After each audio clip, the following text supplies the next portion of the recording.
Nos politiques sont donc en train d'orchestrer des décès à la pelle dans les hôpitaux et utilisent ces morts pour créer une psychose générale dans un but que je n'arrive pas encore à visualiser. Il faut savoir que la totalité des hôpitaux publics et privés du territoire sont vides. Dans cette grande guerre menée contre le coronavirus, toutes les autres pathologies sont reléguées au second, voire au troisième plan. Ce que ceci veut dire, c'est que toutes les hospitalisations programmées et les chirurgies programmées de personnes qui ont réellement besoin de soins sont annulées. Les gens ayant pour consigne de rester chez eux pour ne pas attraper un rhume finissent par mourir chez eux d'une insuffisance cardiaque, par exemple, pour laquelle ils n'auront pas eu la prise en charge nécessaire dans un délai donné. Car il faut savoir que cette panique généralisée ayant poussé au confinement dans le but d'enrayer la propagation d'un virus qui est déjà là, fait que la totalité des médecins libéraux, aussi bien généralistes que spécialistes, ferment leur cabinet. Les patients ne voient donc plus de médecins et personne ne peut donc évaluer une éventuelle dégradation de leur pathologie chronique et ainsi les orienter vers un service hospitalier. Cela fait donc plus de 2 semaines en France occupées que la quasi-totalité des médecins et chirurgiens sont au chômage technique. Actuellement, aucun de nous ne comprend ce qu'il se passe.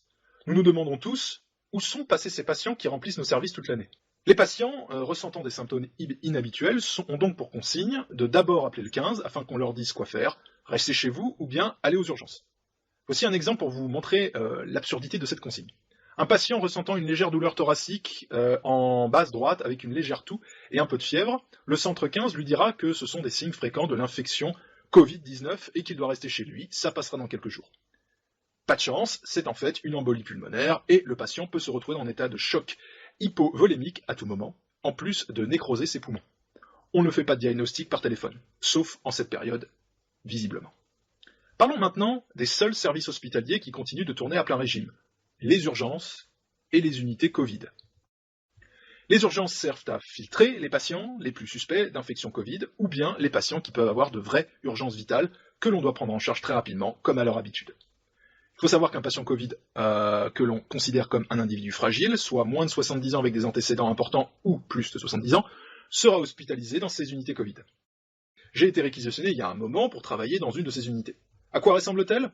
Les services hospitaliers, totalement vides, dont je vous ai parlé, sont réquisitionnés pour y entreposer des patients Covid. Avant d'être transférés des urgences vers ces unités, ces patients sont étiquetés. Soit ils ont moins de 70 ans et on les étiquette comme réanimables, s'ils se dégradent, nous ferons tout ce qu'on peut pour essayer de les sauver.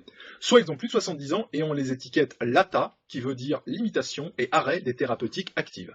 Je vais tenter d'expliquer brièvement ce que l'on fait pour un patient réanimable et ce que l'on fait pour un patient en LATA dans ce genre de situation. Je rappelle que le tableau clinique d'une infection sévère au coronavirus correspond à une pneumonie, une infection des poumons qui s'attaque aux alvéoles pulmonaires. La phase terminale de ce type d'infection correspond en général à ce qu'on appelle un choc septique à point de départ pulmonaire. Le germe initialement présent dans les poumons et les voies respiratoires passe dans le sang et s'attaque à tous les organes vitaux, le cœur, le cerveau, le foie, les reins. Tout ceci entraîne un coma qui gêne davantage la respiration, une hypotension artérielle car le cœur ne peut plus fonctionner correctement, une augmentation de la toxicité dans l'organisme, soit à cause des médicaments, soit à cause des déchets produits par notre corps en permanence, car le foie et les reins ne fonctionnent plus.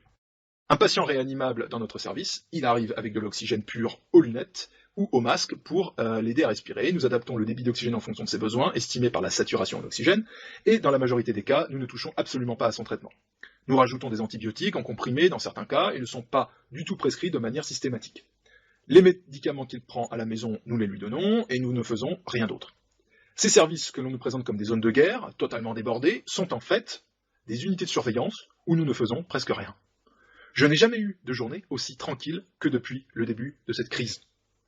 Si un de ces patients se met à décompenser, à passer dans un état de détresse respiratoire aigu avec une hypotension artérielle, un pseudocoma, etc., le protocole nous dit de l'intuber, de perfuser ce patient avec 2 ou 3 litres de solution salée pour 3 heures pour faire monter la pression artérielle et ainsi irriguer les organes vitaux. De balancer des antibiotiques en intraveineuse, de balancer de la noradrénaline en intraveineuse si le remplissage par la solution salée n'a pas fonctionné comme prévu. Tout ceci afin de stabiliser les fonctions vitales pour laisser le temps aux antibiotiques de faire leur travail. Je suis passé plusieurs fois dans des services d'urgence et de réanimation, je sais donc que l'âge n'est pas toujours le facteur déterminant quand nous décidons de réanimer un patient ou non. J'ai déjà vu des tentatives de réanimation chez des patients de 80 ans passés, car il y a une maxime que nous aimons répéter pour nous donner bonne conscience, nous avons une obligation de moyens, mais pas de résultat. Ce qui veut dire que n'importe quel patient qui arrive entre nos mains, nous devons de faire tout notre possible pour le sauver, même s'il s'avère que c'est mal parti dès le début. Parlons maintenant des patients LATA en unité Covid. Ceux-là ont donc souvent plus de 70 ans. Comme les jeunes, ils arrivent dans nos services avec de l'oxygène sous le nez, le plus souvent avec un débit de 2 à 3 litres minute.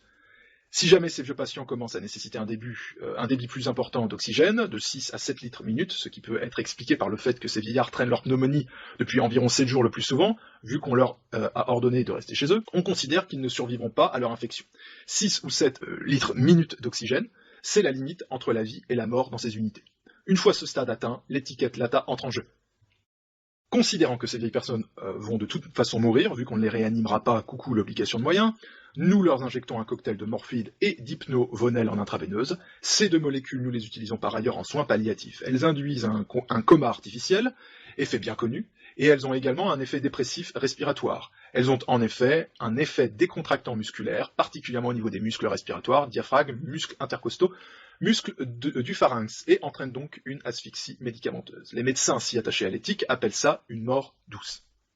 Dans ces unités, nous tuons donc artificiellement des patients que l'on condamne dès leur sortie des urgences. À aucun moment nous ne cherchons à faire de la médecine avec eux.